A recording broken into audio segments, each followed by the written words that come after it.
now we'll be talking about business opportunities in e-commerce, and joining me to have this conversation is Olayemi Akonde, business analyst. Good to have you on board. Yeah, good morning, Pep. How are you doing? Very well. Good. And you? I'm fine, thank you. Okay, so talking about e-commerce, tell us, what's e-commerce about to start with? Okay, so e-commerce is basically electronic commerce. That's basically any business you do that is online related, not the physical store part of it. So basically that's the literal definition of e-commerce. Okay, now we're looking at business opportunities in e-commerce. There's dropshipping, there's hybrid dropshipping. I mean, there are a whole lot right there. So let's start with dropshipping and then maybe hybrid dropshipping. Okay, so dropshipping is basically, you have three parties here. Okay. You have the merchant, that's the manufacturer or where you're buying from, like the store that's actually selling, probably international store, right? Then you have you, who is the business person, probably in Nigeria. Then you have your customers. So you're like the middleman. Okay. So your customers, you probably have a website or on social media, whichever platform that you choose. Now, you display those items that are sold by the merchant on your own store, like some visual store Now, when for instance, I come across your website or your Instagram page or whichever platform you use, I like it, then I make payment. When I pay, you take the money, then you go back to the merchant and buy the product. But instead of you getting the product, the merchant ships the product directly to me. Okay. So I don't even see the product. So basically that's drop shipping. Now the hybrid one is I collect the money from you, right? After choosing you collect the money from me. Okay. Yeah, you are the seller. You are the Nigerian business person doing the e-commerce business now. So I'm the customer. So I pay you. Maybe I saw a pair of shoes and I pay you. Then you probably go to Amazon, for instance, and buy it. It gets to you. You repackage it, put it in your carrier bag, and whatever branding items that you want to put in, then you send it to me. So in the face of business, I know you as the seller of the items, but you don't even carry the items at all.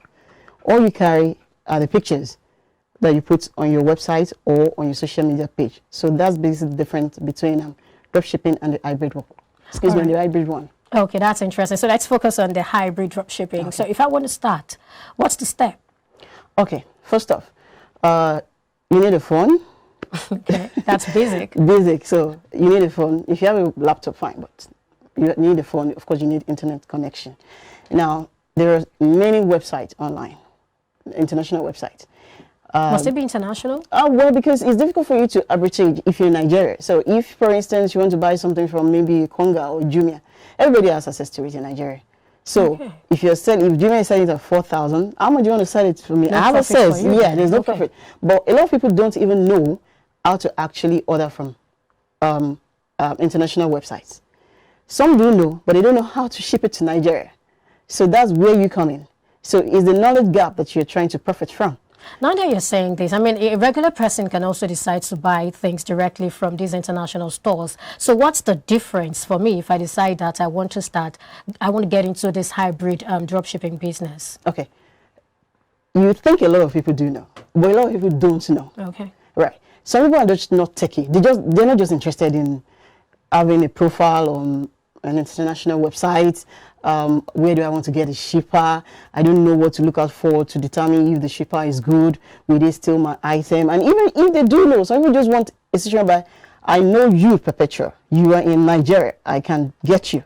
So if I pay to you and those things come and I don't like them, I can give it back to you. So for a certain risk, from a risk point of view, they don't want to take risk buying something from a store that they cannot just stand up and go to and say, I don't like what you sold to me. You know, they want to perpetuate, I don't like this shirt, and send it back to you. So they are protecting themselves. Like, okay, whatever happens, I know you're going to change it for me. But if they are buying it straight, if they don't like it, they will have to probably ship it back. Now the cost of shipping, that's a lot. So if you just want to relax and enjoy, you know what, I like this, you get from me, how much I pay you, you go with the stress of looking for the shipper and chasing when it's coming.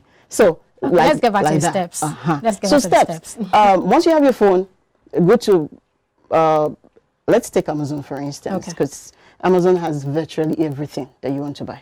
So when you get there, you create a profile, which is your name, your password, wherever. Then you set up your account, or create an account, set up your profile, attach a card, you're in Nigeria. So there used to be a time when MasterCard was fine, but now MasterCard is not. I mean, Nigerian MasterCard is not, because the limit on it is so reduced. So now you probably have to use a Master dollar card or a Visa card.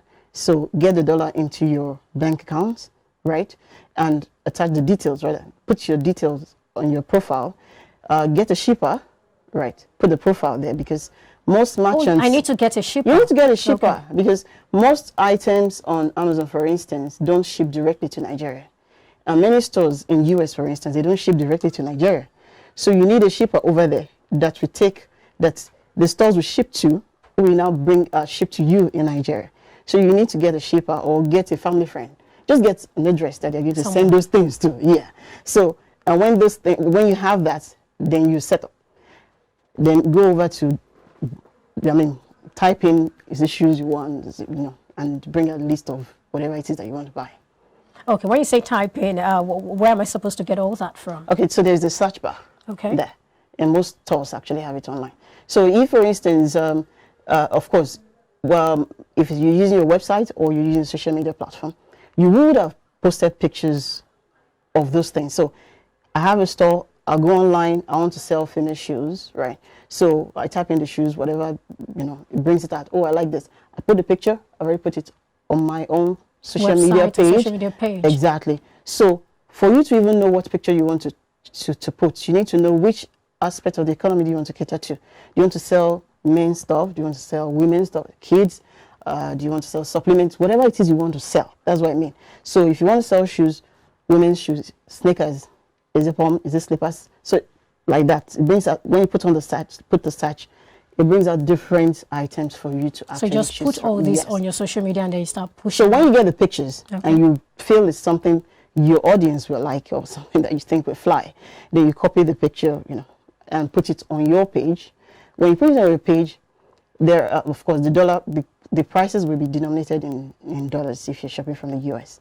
So convert it based on the exchange rate of that day. Well, it fluctuates. So what do you do? I'll get to that. Exactly. So convert it using the exchange rate of that day. So do you keep changing every day? Yeah, it will. Do you keep changing your price? You won't. So what do you do? But for the sake of having a price that you are even going to put there, you need to have a price. So use the exchange rate of that day, right? Some of those products actually have taxes, part of the cost. Of course, you add it to it.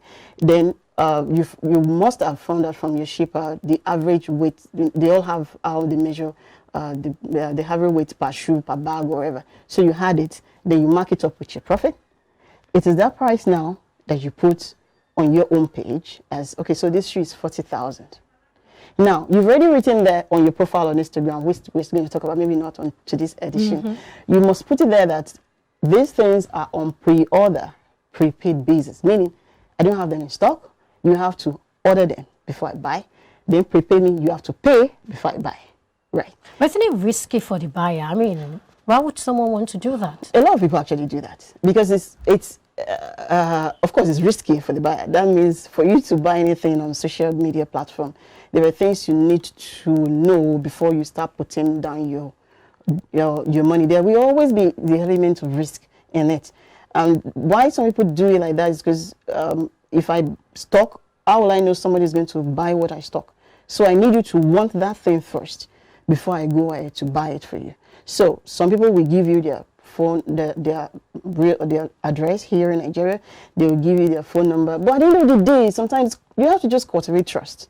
You just have to. You might first start with buying maybe one shoe that is cheap, and if it works, okay, then you buy two, then you buy three, or for a buyer, you might want to call the person on WhatsApp call, How lucrative is it really? It's actually very lucrative.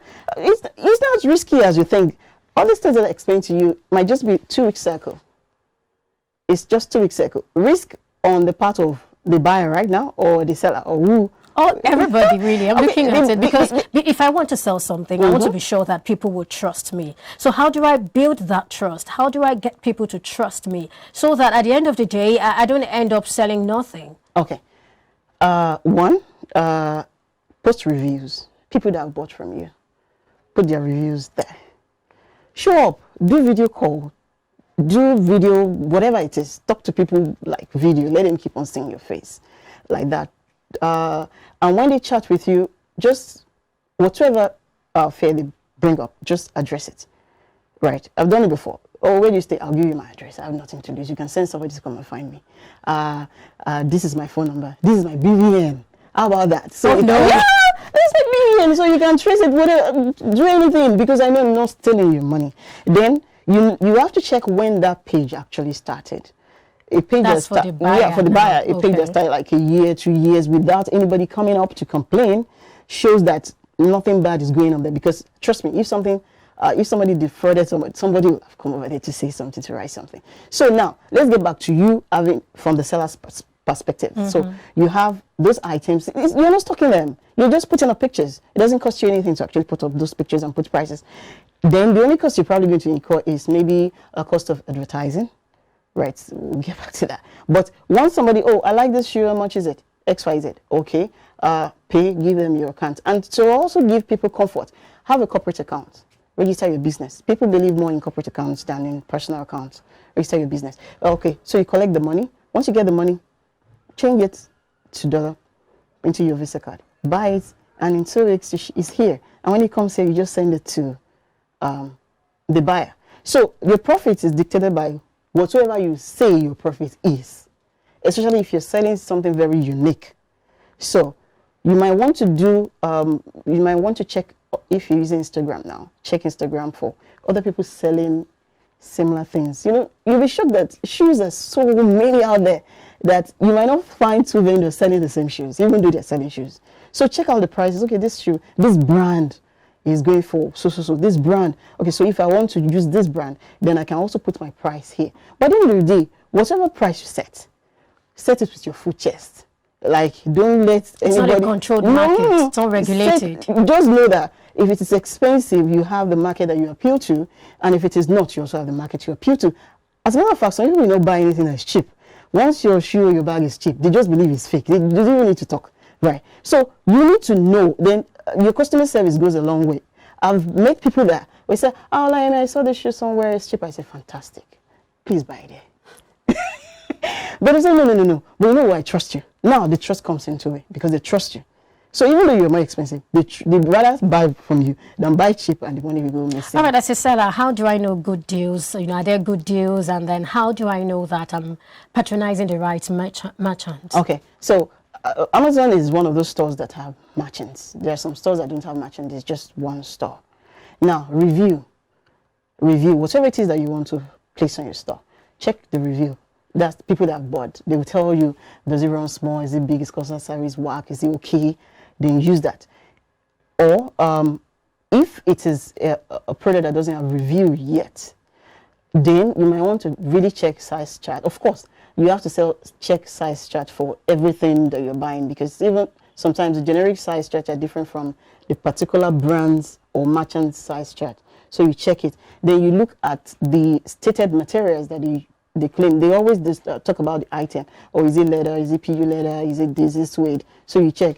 And you might go with your gut sometimes if there are no reviews. But most times, items on a market like Amazon usually have review. So that will guide you a long way. Okay, so with the reviews, I shouldn't be scared that maybe the material is less quality and all of that. No, you shouldn't, because people that have bought it, they will tell you. But then, when you're looking at review also, you need to be careful. There are some reviews that just look like, oh, it's not really giving you what you want. Oh, it's nice. What is this nice? You know, but a review that actually shows, oh, it fits me. I ordered a size 7 and it fits me perfectly. So you know that there are no issues with sizing. But I ordered size 7, it runs small. Then you know there's issue with sizing. That doesn't mean you can't buy. It's just for you to factor that when you are ordering, if someone wants a size 7, you may want to buy a bigger size for you to get it. All right, that's interesting. And then you were talking about the durations. You said 2 weeks? Yeah, because you're not using DHL or this world or UPS. The prices, I mean, their fee sometimes are even more than the cost of the shoe that you're buying. Now, you're using shippers that probably use cargo, interconnecting flights that takes time. Now, some merchants on the site like Amazon, for instance, they will give you next day shipping. Maybe you're on Prime. There's something Amazon does, Prime, that you have free shipping. But even with Prime, they tell you they'll ship 2 days time. or the next day or 24 hours shipping. When it gets to your shipper, many of the shippers, they have a specific day that they actually ship. They don't, a lot of them don't ship every day. So you need to find yeah. So out. if they're shipping on a Thursday, for instance, and Amazon has delivered to you on a Monday, that item is going to stay there till Thursday when they ship. Then they probably take 10 working days, and that's like 2 weeks in 7-day calendar. So just for you to give your customer peace of mind, like this is how long it's probably going to take on the average, right? This is it. So they know, I want to use tomorrow. No, you can't use it tomorrow. Give it time. Yeah, no, you can't use it. Yeah, and you don't want. And I want to use my wedding this Saturday. I'm sorry, madam, you can't use it this Saturday. And you have to be sincere. Really. You have to be sincere, because when people understand you and know you, it makes life honestly. You sleep, yeah, you sleep. Because when customers begin to disturb you, you feel like returning their money. Are there challenges? Oh, of course, there are challenges. Sometimes 3 weeks run into 4 weeks, because some of the merchants, some merchants don't ship immediately. Some merchants don't ship immediately. Is this about minimum order quantity or No, something? it's not. There's some stores there's some merchants actually handmade. It is when they receive order that they actually make those shoes. They also don't stock like you. They're factories, but they always make on order. So that itself can take like 2 weeks, 3 weeks. But they will write it there. So meaning that at the point when a customer wants to buy from you, you need to tell them this particular shoe, even though on average shipping is 3 weeks or delivery is 3 weeks, this will take more than 3 weeks. It's well for you to let them know. Even if it's going to take 2 months. That's a lot of time. It doesn't matter. I'm thinking as a buyer, and I'm like, do I need to I tell my customer, it's not that long you're to get not buying oxygen. You don't have to buy that shoe. You can buy other shoes. That's why your store must have varieties. So even if they don't want this, they can take something. But you'll be shocked. There's some customers, when they want something, they don't care. Because they're not using it for any particular. They just, I love this shoe. It doesn't matter. Just order it for me. You'll be shocked. That's interesting. I guess we've said a whole lot about this. Is there anything else you'd like to share? I know this is just the beginning. This is a 2-part conversation, really. Oh, well, it's just that this business is very passive.